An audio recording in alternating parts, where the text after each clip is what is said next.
अनुच्छेद 370 का विरोध।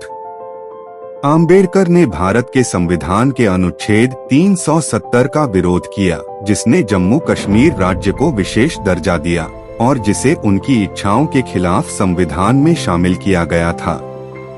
बलराज माधोक ने कहा था कि आम्बेडकर ने कश्मीरी नेता शेख अब्दुल्ला को स्पष्ट रूप से बताया था, आप चाहते हैं कि भारत को आपकी सीमाओं की रक्षा करनी चाहिए, उसे आपके क्षेत्र में सड़कों का निर्माण करना चाहिए, उसे आपको अनाज की आपूर्ति करनी चाहिए और कश्मीर को भारत के समान दर्जा देना चाहिए।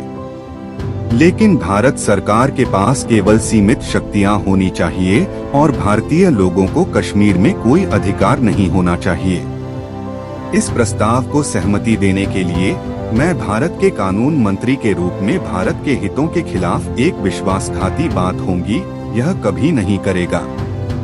फिर अब्दुल्ला ने नेहरू से संपर्क किया, जिन्होंने उन्हें गोपाल स्वामी अयंगार को निर्देशित किया, जिन्होंने बदले में वल्लभ भाई पटेल से संपर्क किया और कहा कि नेहरू ने इसके का वादा किया था। अब्दुल्ला विशेष स्थिति। पटेल द्वारा अनुच्छेद पारित किया गया, जबकि नेहरू एक विदेश दौरे पर थे। जिस दिन लेख चर्चा के लिए आया था, आम्बेडकर ने इस पर सवालों का जवाब नहीं दिया, लेकिन अन्य लेखों पर भाग लिया। सभी तर्क कृष्णा स्वामी अयंगार द्वारा किए गए थे। समान नागरिक संहिता। मैं व्यक्तिगत रूप से समझ नहीं पा रहा हूं कि क्यों धर्म को इस विशाल व्यापक क्षेत्राधिकार के रूप में दी जानी चाहिए ताकि पूरे जीवन को कवर किया जा सके और उस क्षेत्र पर अतिक्रमण से विधायिका को रोक सके। सबके बाद हम क्या कर रहे हैं के लिए इस स्वतंत्रता। हमारे सामाजिक व्यवस्था में सुधार करने के लिए हमें यह स्वतंत्रता हो रही है, जो असमानता, भेदभाव और अन्य चीजों से भरा है, जो हमारे मौलिक अधिकारों के साथ संघर्ष करते हैं। मुख्य लेख समान नागरिक संहिता।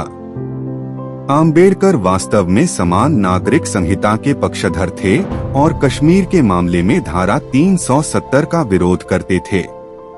आम्बेडकर का भारत आधुनिक वैज्ञानिक सोच और तर्कसंगत विचारों का देश होता, उसमें पर्सनल कानून की जगह नहीं होती। संविधान सभा में बहस के दौरान आम्बेडकर ने एक समान नागरिक संहिता को अपनाने की सिफारिश करके भारतीय समाज में सुधार करने की अपनी इच्छा प्रकट की।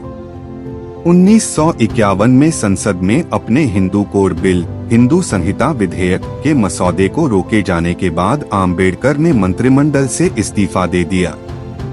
हिंदू कोड बिल द्वारा भारतीय महिलाओं को कई अधिकारों प्रदान करने की बात कही गई थी। इस मसौदे में उत्तराधिकार, विवाह और अर्थव्यवस्था के कानूनों में लैंगिक समानता की मांग की गई थी। हालांकि प्रधानमंत्री नेहरू, कैबिनेट और कुछ अन्य कांग्रेसी नेताओं ने इसका समर्थन किया, पर राष्ट्रपति राजेंद्र प्रसाद एवं वल्लभ भाई पटेल समेत संसद सदस्यों की एक बड़ी संख्या इसके खिलाफ थी। आम्बेडकर ने 1952 में बॉम्बे उत्तर मध्य निर्वाचन क्षेत्र में लोकसभा का चुनाव एक निर्दलीय उम्मीदवार के रूप में लड़ा, पर वह हार गए। इस चुनाव में आम्बेडकर को 123,576 वोट तथा नारायण सडोबा काजोलकर को 138,137 वोटों का मतदान किया गया था। मार्च 1952 में उन्हें संसद के ऊपरी सदन यानी राज्यसभा के लिए नियुक्त किया गया और इसके बाद उनकी मृत्यु तक वो इस सदन के सदस्य रहे।